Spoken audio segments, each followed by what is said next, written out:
Historically, American hospitals provided steady community care. Today, these buildings are quietly converted into highly leveraged assets for Wall Street portfolios. This chart tracks the scale of that transition. In just the last decade, private equity firms have poured nearly $1 trillion across 8,000 distinct healthcare transactions. The footprint is massive.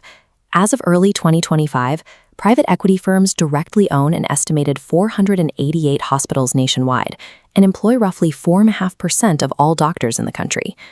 A traditional hospital administrator manages a facility expecting it to operate indefinitely. A private equity fund works on a strict countdown. Their model is built to acquire an asset, squeeze maximum cash flow out of it, and exit within a 3 to 7 year window, targeting historical average returns of 13.1%. Hitting those financial targets in under a decade requires aggressive tactics. The compressed timeline leaves almost no room for the slow, longitudinal optimization of patient care. It mathematically forces the prioritization of rapid, outsized corporate returns. The private equity industry, led by groups like the American Investment Council, argues that this influx of cash is exactly what a strained medical system needs to survive modern regulatory demands. According to the industry's own figures, private equity injected $206 billion into healthcare in 2021 alone, providing capital to fund advanced research and overhaul aging infrastructure. They also point to their role in expanding access in underserved areas. In 2020, private equity executed over 250 deals worth $15 billion specifically to build out urgent care footprints. Upfront capital injections look good on paper. But focusing solely on the money coming in acts as a smokescreen, obscuring the sophisticated financial engineering utilized to extract that money right back out.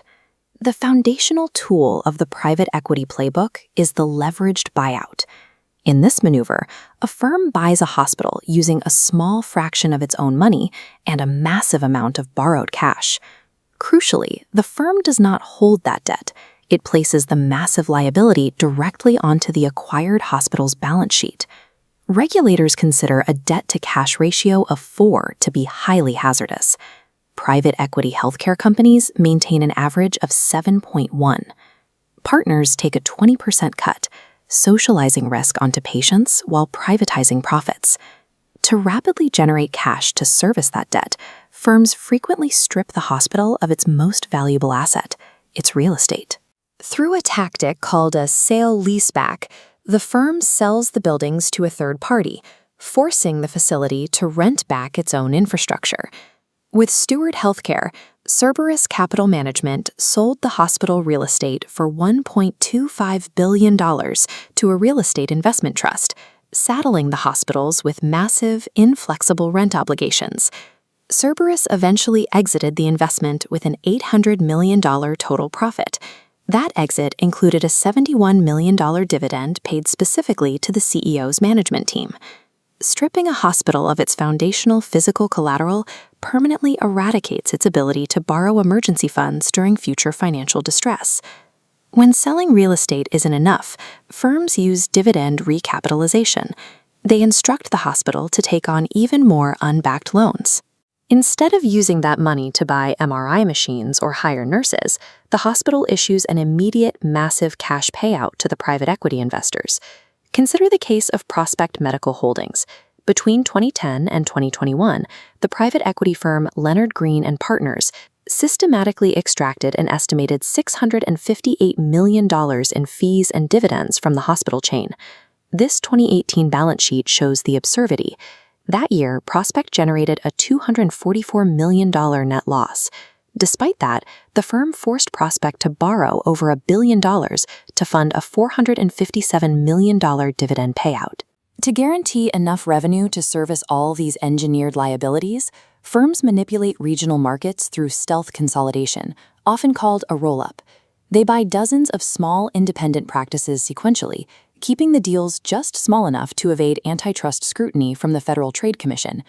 These stealth monopolies are vast. Apollo Global Management controls roughly 220 hospitals, charging over $9 million annually just in management fees. In the durable medical equipment space, a single private equity-backed giant, AdaptHealth, rolled up 56 distinct companies over 10 years.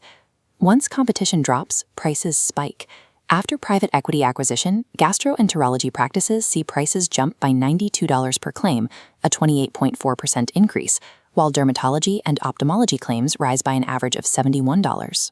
The chronic lack of resources in these facilities is not an accident of poor hospital administration. It is the direct mathematical consequence of a balance sheet rigidly engineered to prioritize debt extraction over care. At the bedside, this financial starvation is highly destructive.